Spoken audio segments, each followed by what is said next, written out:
अस्सलाम वालेकुम, मैं इंजीनियर मोहम्मद रहमान ज़ैदी और हम लोग जो टॉपिक डिस्कस कर रहे हैं वो है ट्रांसफार्मर। और ट्रांसफार्मर की कंस्ट्रक्शन डिस्कस कर रहे हैं। कंस्ट्रक्शन ऑफ ट्रांसफार्मर दो वीडियोस मैं बना चुका हूँ कंस्ट्रक्शन ऑफ ट्रांसफार्मर पे, लेकिन कुछ रिमेनिंग पार्ट्स हमारे रह गए थे। वो ये पार्ट्स हैं, इंशाल्लाह आज हम इस वीडियो में ये पार्ट डिस्कस करेंगे ट्रांसफार्मर के, जिसमें हमारे पास है कंजर्वेटर टैंक। ठीक है, कंजर्वेटर टैंक सबसे पहले कहाँ स्टार्ट होता है? ये ट्रांसफार्मर है, डायग्राम ट्रांसफार्मर का ये है मेन टैंक। मेन टैंक से एक पाइप जाता है जो सीधा ये इस टैंक में जा रहा है। ये टैंक है कंजर्वेटर टैंक। कंजर्वेटर टैंक आपको नजर आ रहा होगा। कंजर्वेटर टैंक जो है वो कुछ कुछ हिस्सा उसका खाली है। ये क्या है? ऑयल है। ट्रांसफार्मर ऑयल से हमारा मेन टैंक पूरा फिल होता है। ठीक है, और उसके बाद फिर ये कंजर्वेटर टैंक जो होता है ये भी यहाँ तक फिल है। कुछ हिस्सा इसका कंजर्वेटर टैंक का हम एक खाली रखते हैं। तीन हिस्से transformer conservator tank transformer oil से फिल होता है। एक हिस्सा खाली स्पेस है। ये स्पेस क्यों है? ये स्पेस इसलिए कि जब ट्रांसफार्मर का ऑयल गर्म होता है तो वो एक्सपैंड होता है। जब वो एक्सपैंड होता है तो उसको जगह चाहिए होती है। तो वो जो जगह चाहिए होती है, ट्रांसफार्मर ऑयल जब गर्म होता है तो उसको जो जगह चाहिए होती है वो कंजर्वेटर टैंक प्रोवाइड करता है। और जब ट्रांसफार्मर ऑयल ठंडा हो जाता है तो फिर ये वापस कंजर्वेटर टैंक से मेन टैंक में हमारा ऑयल आ जाता है। यानी कंजर्वेटर टैंक क्या कर रहा है? कंजर्वेटर टैंक ट्रांसफार्मर ऑयल के लिए एक स्पेस प्रोवाइड कर रहा है। ठीक है, और उसके बाद हमारे पास दूसरा क्या है? दूसरा हमारे पास आ जाता है ब्रीदर। ब्रीदर क्या है? ब्रीदर ट्रांसफार्मर में सांस का काम से अंजाम देता है। यानी जब ट्रांसफार्मर में जब ट्रांसफार्मर का ऑयल गर्म होता है तो उसमें गैसेस प्रोड्यूस होती हैं। वो गैसेस इस मेन टैंक से होते हुए कंजर्वेटर टैंक की तरफ जाती हैं और कंजर्वेटर टैंक से फिर ये इस जगह पे आती हैं। ये क्या है? ये हमारा है ब्रीदर। ब्रीदर में आती है और ब्रीदर के जरिए बाहर डिस्चार्ज हो जाती हैं।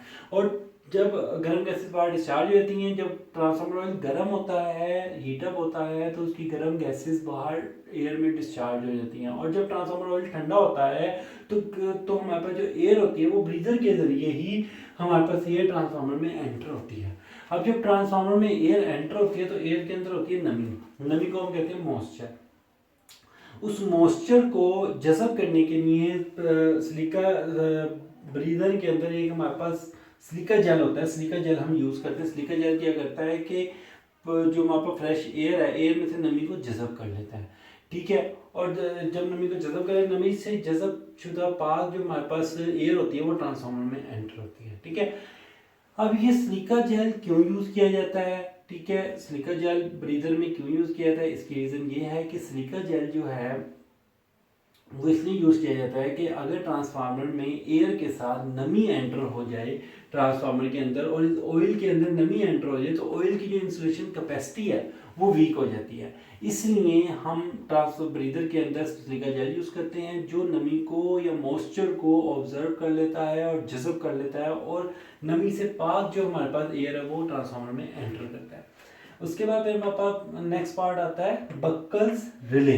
बक्कल्स रिले एक बहुत इंपॉर्टेंट रिले है ट्रांसफार्मर की। ठीक है, इसको इंशाल्लाह नेक्स्ट एक वीडियो में बनाऊंगा जिसमें हम इसकी पूरी डिटेल से फंक्शन और इसकी वर्किंग को एक्सप्लेन करेंगे। लेकिन यहाँ आप लोगों को समझाने के लिए यह है कि बक्कल रिले पहले इंस्टॉल कहाँ होती है? बक्कल रिले जो मेन टैंक है और कंजर्वेटर टैंक है, इन दोनों के बिटवीन ये इंस्टॉल हुई हुई, ये मैंने शो भी किया, बक्कल रिले है। और ये मेन टैंक और कंजर्वेटर टैंक के बिटवीन जो होती है बक्कल रिले इंस्टॉल की जाती है। अब बक्कल रिले करती क्या है? जब ट्रांसफार्मर का टेम्परेचर एक स्पेसिफिक वैल्यू से ज़्यादा होता है तो ट्रांसफार्मर में गैसेस प्रोड्यूस होती हैं।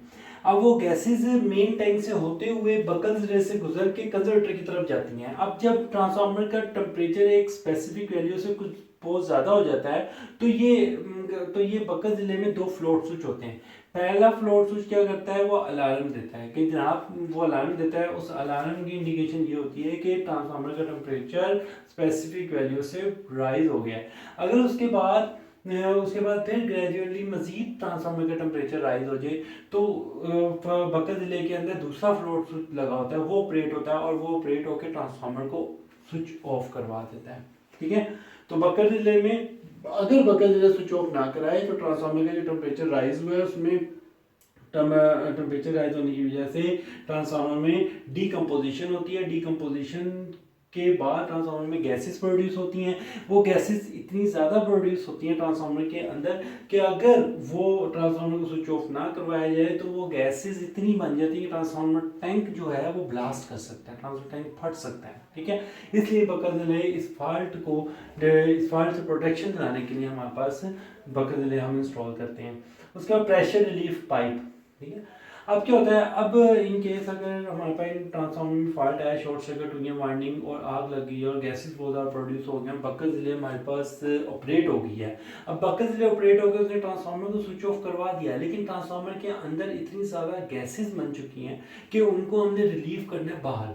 तो उसको रिलीव करने के लिए प्रेशर रिलीफ पाइप लगा होता है, जो क्या करता है, इसमें एक थर्मल स्विच होता है जो उस मैक्सिमम टेम्परेचर पर ऑपरेट होकर ओपन हो जाता है और तमाम गैसेस जो होती हैं और विद ऑयल के साथ वो सारी फिर ट्रांसफार्मर से निकल जाती हैं, बाहर चली जाती हैं, क्योंकि उनको निकालना बहुत ज़रूरी है, नहीं तो ट्रांसफार्मर टैंक ब्लास्ट कर सकता है, फट सकता है, उसकी बॉडी फट सकती है। इसलिए हम प्रेशर रिलीफ पाइप रखते हैं जो बकल रिले के ऑपरेट होने के बाद गैसेस को बाहर निकालने के लिए, ऑयल को बाहर निकालने के लिए यूज़ किया जाता है। उसके बाद कूलिंग फैन जैसे ट्रांसफार्मर में कूलिंग को प्रोवाइड करते हैं, ठीक है।